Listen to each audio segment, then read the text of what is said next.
Are you ready for a crazy transformation from longer hair to a comb over with a fade on the bottom?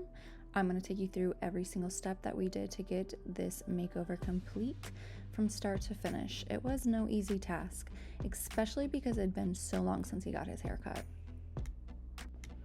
So we had to start with figuring out exactly how much to take off. We knew we wanted to take off at least half, and he agreed with that. Now, when we're starting off right now, we're cutting about halfway off, but we're not being extremely picky about the guidelines. We are using our hair guideline, however, we're not being very particular about it. We know that we're gonna have to go in and adjust the haircut several times.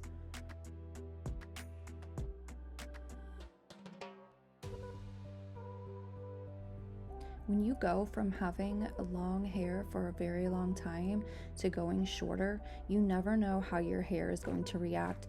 It's going to bounce up a lot more than you think, so it's better to be cautious to begin with when you're cutting to make sure that you don't go overboard with it. Cutting it too short and having it stick up for too long can really stress you out. The top is complete and just trimming a lot of the sides and the back off. Again, we're not being too crazy about guidelines or how it looks. We're just trying to get all this bulk off and make sure that the hair on top is layered and is going to be shaping very well. I'm going to be cutting the top several times throughout this haircut. Every time that we go in and cut, it's going to get a little bit better shape, and we're going to be able to see how it's laying down nicely. So to start debulking, we're going to come in with a number 4 guard. Number 4 guard is exactly ½ inch, and it's just going to be our guide to debulk a little bit and get some of that hair out of the way. Again, nothing is going to be perfect when we first start. It's just trying to see how the hair is going to react and getting a lot of that hair out of the way. We are not going to bring that number 4 very high up because we still don't know if the sides are going to blend well to it, if it's going to lay down, and we don't want to bring that 4 really high and the hair doesn't blend well with it, sticks out. So keeping it low is going to be the safest bet.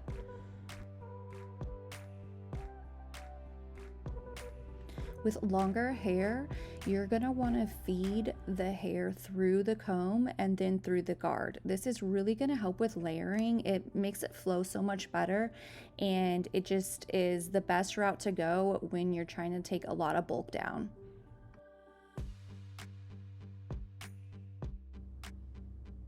We're going to go around the head with the 4 and completely take those sides down with the 4. Going to give a quick mirror check to the client and see how everything's looking so far. Are we very far off for the length on the top, etc. We're also trying to figure out how he wants to keep the sides. Does he want a ledge there, or does he want there to be no ledge where the side of the head is completely flat all the way up to the part line? He decided to have a bit of a ledge, so we're going to be keeping that and starting to blend with clipper over comb. Clipper over comb is a great way to blend hair. You can blend the hair when it is dry, you can blend the hair when it is wet, and you can really take your time, and it creates this really great layered effect that can be produced as well by scissors, but it's just quicker and a little bit more efficient to do clipper over comb. When you're doing clipper over comb, you're going to be having the comb angled at a little 45 degrees, so you will only be cutting the hair at the very ends. With clipper over comb, you never want to go completely flat on the head unless you're willing to take that hair down really low. It is very easy to cause a bald spot or to make a mistake with clipper over comb, so practicing on a mannequin while you have a steady hand is the best option.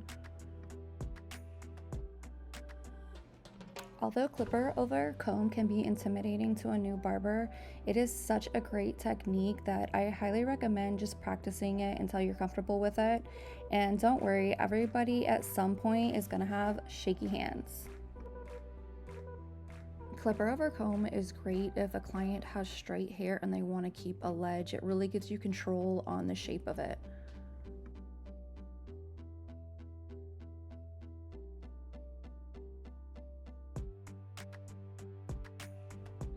Coming in with the number 4 guard just to get a little bit of that bump out on the side. We're going to come in right now with some trimmers, edgers, whatever you want to call them, and that's how we're going to be making our first guideline.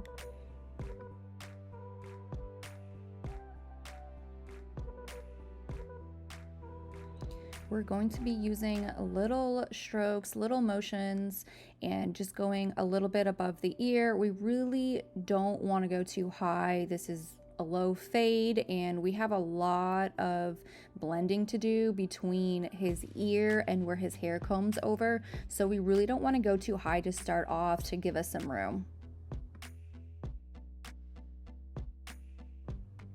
Taking the trimmers around the entire head while using the brush to make sure that we don't have any leftover hairs. It's very important that you don't leave any leftover hairs. It's going to mess up the cut. It's going to look like it's not faded as well. And so really taking your time to make sure that you've balled out that skin is essential. Alex has been looking in the mirror the whole time to make sure that his lines on both sides are even so that the fade will be even. The next step is to take your clippers and to not have a guard on them, but put the lever all the way down. This is going to be considered a half on your clippers. The next guideline is only going to be a little bit of the ways up, 1/4 of an inch. And as we're doing it, we're doing the same technique that we did with the trimmers. We're going very vigorously, making sure we don't have any leftover hairs, making sure that the lines are even, because if these lines are not even, the whole fade will be off.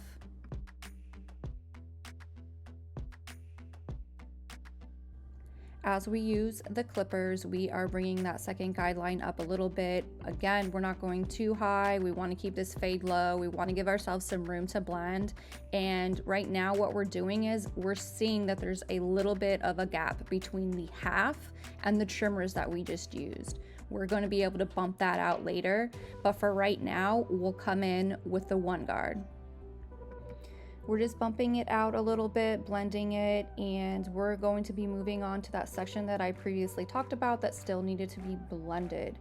We're going to get rid of that with a half guard. A half guard is a small guard used for blending. I do not recommend using the half guard for big bulking, but it is perfect for blending.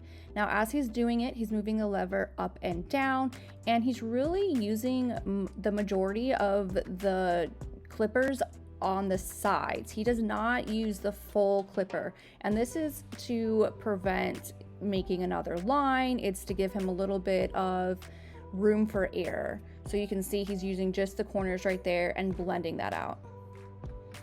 So now we're going to come in with the 2 guard to start blending this ledge area.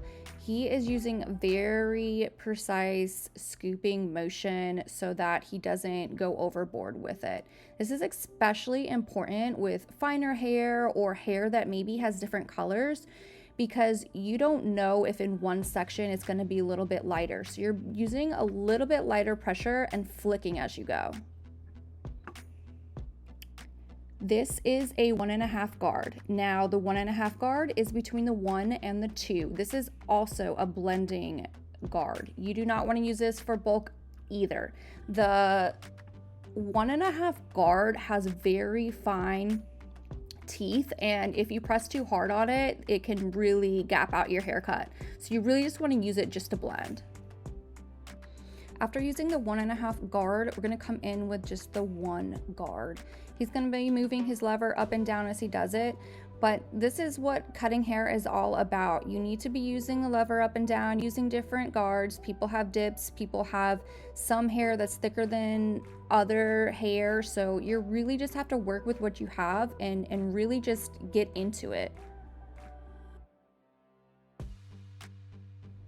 Taking some more of the bulk down, we have that number 3 guard, and we're just kind of going over everything again, making sure that there is no lines in the haircut, making sure that there's no spots that are bulky. People have all different head shapes, dips, everything like that, and you really just want to go back and forth and really get in there to make sure that the fade looks amazing.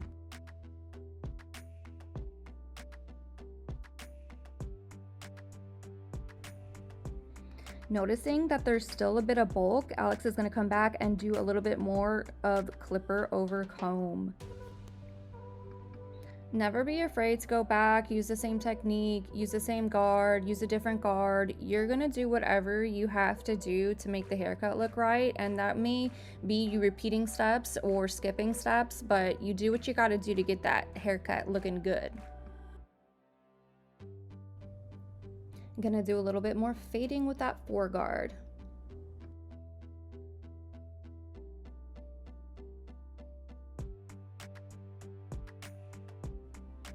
Coming in with the trimmers, Alex is going to clean up his hairline a little bit and around his ears. He is using very little pressure, being very gentle with it, short, small strokes, just so he doesn't dig in too deep. You really want to go with somebody's natural hairline as much as possible, unless they tell you that they want it to be cut in. Otherwise, it can look really unnatural. It will grow back on them so fast and they won't appreciate it. Blending in the sideburns so that there's no more sideburn left, just to kind of have that flawless look. Nobody has the same sides on their head. If they do, I haven't seen it. So do not feel bad if one side slightly looks different than the other. Always check your mirror and you can adjust it. Texture shears, thinning shears, whatever you want to call them, are a great way to blend hair, especially if there's little spots in the hair that are fine and you just want to blend it without putting any gaps in there. So while some people think of texture shears or thinning shears as just debulking and completely thinning out the hair, you can use it as a technique to fade.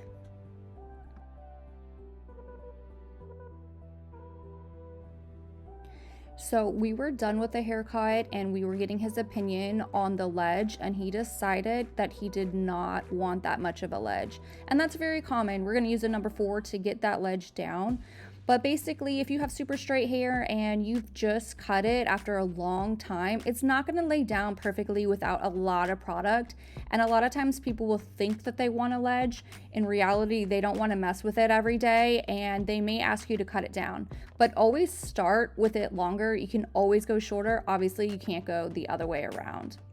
Getting that ledge down, besides the number 4, he's using clipper over comb technique again. That is really helpful for super straight hair. It can really get it more precise.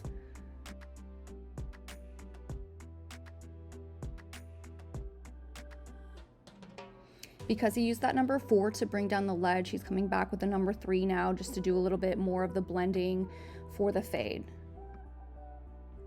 Take your time, make sure that the client's happy, and never be afraid to go over a spot again.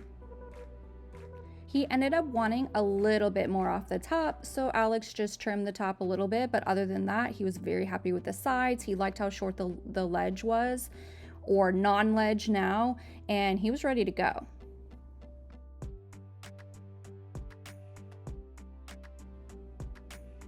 Threw a little bit of Con Man by Gibbs in. This is a very light product, works sort of like a leave-in conditioner. It's not going to be too heavy and it's going to lay it down, but it's not going to be too crazy. Now Alex is going back in with some scissors. He's making sure there's not any craziness anywhere, and the cut is perfect. So the client's checking it out and he loves it. To remind you, this was the before. It was really long and we got it down, baby, and I think it looks great.